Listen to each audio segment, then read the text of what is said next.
Hai, sesuai dengan judul, kami akan menjelaskan mengenai data mining beserta fenomenanya di kehidupan sehari-hari. Tapi, sebelum mengenal data mining, apakah kalian sudah tahu apa itu data? Data adalah kumpulan dari fakta-fakta suatu kejadian atau suatu catatan terstruktur dari suatu transaksi.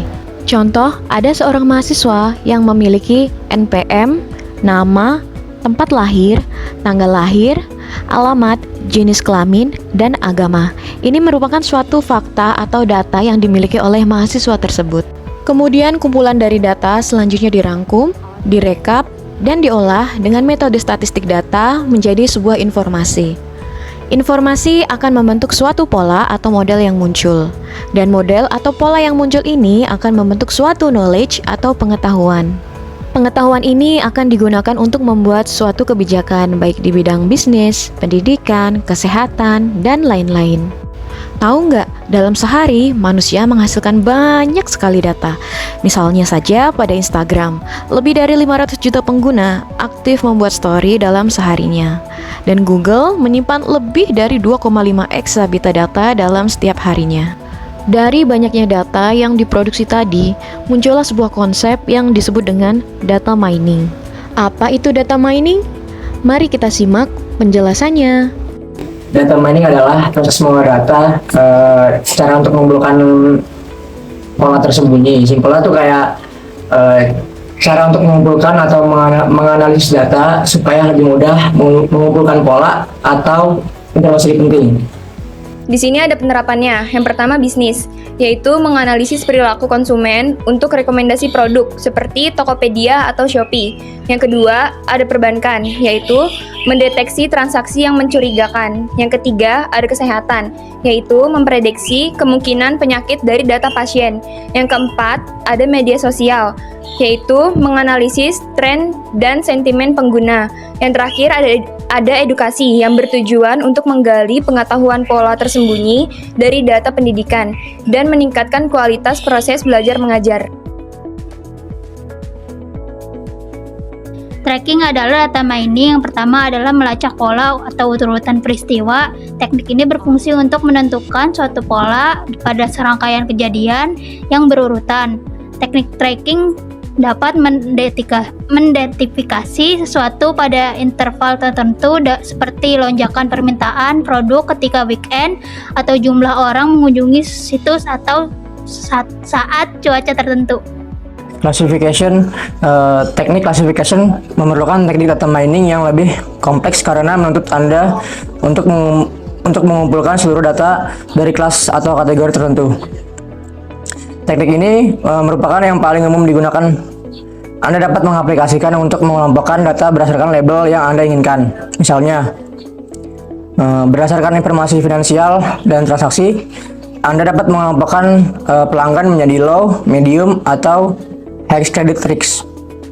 Klasifikasi data mining berikutnya yaitu association, market basket, analisis yang berhubungan dengan pemasaran produk, analisis keranjang bertujuan untuk mengetahui atau mengidentifikasi produk yang sering dibeli bersamaan oleh pelanggan. Misalnya ketika membeli snack, kentang tertentu, pelanggan juga membeli minuman soda kemasan. Dengan mengetahui kebiasaan pelanggan seperti ini, maka perusahaan juga dapat melabeli produk tertentu sebagai people also bookish pada marketplace. Outlier detection. Teknik ini bertujuan untuk mengidentifikasi ketika terjadi anomali pada pola data. Misalnya ketika produk Anda biasanya selalu dibeli oleh pelanggan berjenis kelamin laki-laki, namun pada suatu minggu di bulan Februari tiba-tiba terjadi lonjakan pembelian yang dilakukan oleh pelanggan perempuan. Teknik outlier detection berperan untuk menganalisis lonjakan tersebut serta penyebab sehingga Anda dapat memutuskan langkah penjualan selanjutnya. Selanjutnya adalah clustering. Clustering merupakan teknik yang hampir mirip dengan classification, namun memerlukan label atau grup data yang lebih banyak berdasarkan pola kesamaannya. Misalnya, Anda ingin mengelompokkan demografi audiens yang berbeda-beda dan kemudian akan dibuat menjadi beberapa grup berdasarkan latar belakang, financial, dan jumlah pembelinya ketika berbelanja di toko Anda. 6. Regression. Klasifikasi data mining berikutnya. Regression bertujuan untuk mencari pola nilai numeriknya alih-alih kelasnya. Hasil dari teknik ini adalah sebuah fungsi sebagai penentu yang didasarkan pada nilai dari input. Misalnya, Anda dapat menggunakannya untuk menentukan harga produk berdasarkan faktor lain seperti ketersediaan, permintaan pelanggan, dan kompetitor. Forecasting atau prediction. Teknik data mining yang terakhir bisa dikatakan paling valuable karena bertujuan untuk memprediksi nilai yang akan dicapai pada periode tertentu. Dengan teknik prediction, noise data dan nilai pada periode sebelumnya dijadikan acuan atau dasar dari prediksi. Misalnya, berdasarkan data pembelian bulan lalu, Anda dapat memprediksi kira-kira pelanggan akan melakukan pembelian seperti apa di bulan depan. Fenomena dalam data mining atau pengembangan data mencakup tentang seperti kualitas dan privasi data serta penerapan yang luas di berbagai bidang untuk menemukan pola tersembunyi dan mendukung pengambilan keputusan. Berikut merupakan contoh fenomena data mining yang terjadi di kehidupan sehari-hari. Wan, Oi, minggu depan kita naik gunung, Man. naik gunung. Gunung yang dikit aja, Jawa Tengah kayak Selioro. Tapi maksudnya gue nggak ada sepatu, Wak. Gua ada nih Wan, rekomen. Kemarin gua sama Aspi habis beli sepatu. Di mana buat tuh? naik gunung. Coba lihat. Kasih tau di souvenirnya. Oh, ini sepatu-sepatunya. Tapi itu kayak kemahalan itu, Wan. Iya sih ya. Kemarin gue nyari ada yang lebih murah soalnya Gimana tuh? di Tokopedia, tapi Di Tokopedia. Iya. beda berapa? Beda berapa harganya? Ya 50% lah diskon. Boleh tuh. Salah satu penerapan data mining ada pada e-commerce, yang mana menggunakan metode classification. Dengan metode classification, dapat membantu perusahaan e-commerce untuk mengoptimalkan rekomendasi produk, mengidentifikasi perilaku pembeli, dan juga dapat meningkatkan personalia pengalaman pengguna. Di dalam penerapannya, ada beberapa tahapan penggunaan metode classification pada e-commerce. Yang pertama, pengumpulan data. Data yang relevan di dalam e-commerce termasuk data pembelian, preferensi pengguna, riwayat penelusuran, ulasan produk, juga demografis merupakan hal yang sangat penting dalam pengumpulan data. Yang kedua, processing data. Data yang sudah diambil dari berbagai sumber memerlukan pembersihan, normalisasi, atau juga perlu disaring untuk menghilangkan data yang kurang valid atau tidak lengkap. Juga perlu perubahan format yang sesuai untuk analisis klasifikasi. Yang ketiga adalah seleksi fitur atau feature selection. Di sini kita memilih atribut atau fitur yang relevan untuk proses klasifikasi. Pemilihan fitur yang relevan dapat mengurangi dimensi data dan dapat meningkatkan kinerja model.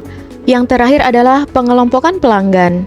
Berdasarkan data yang didapat, pelanggan akan dikelompokkan ke dalam segmen berdasarkan perilaku dan preferensi mereka.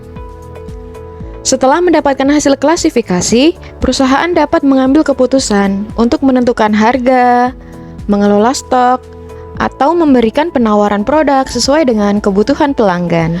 Jadi jangan heran kalau kamu mencari sepatu di e-commerce dan setelahnya di berandamu dipenuhi dengan penawaran-penawaran sepatu atau barang serupa sesuai dengan riwayat pencarianmu sebelumnya.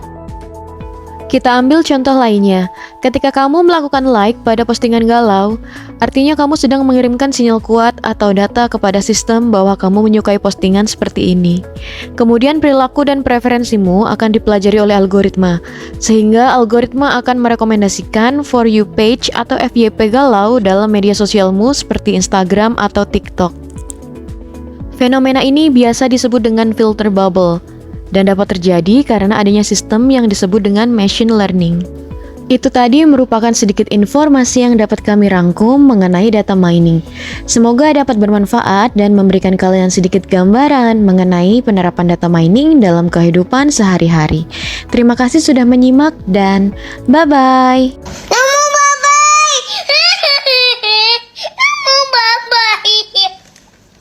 Ya sudah, bye-bye dulu.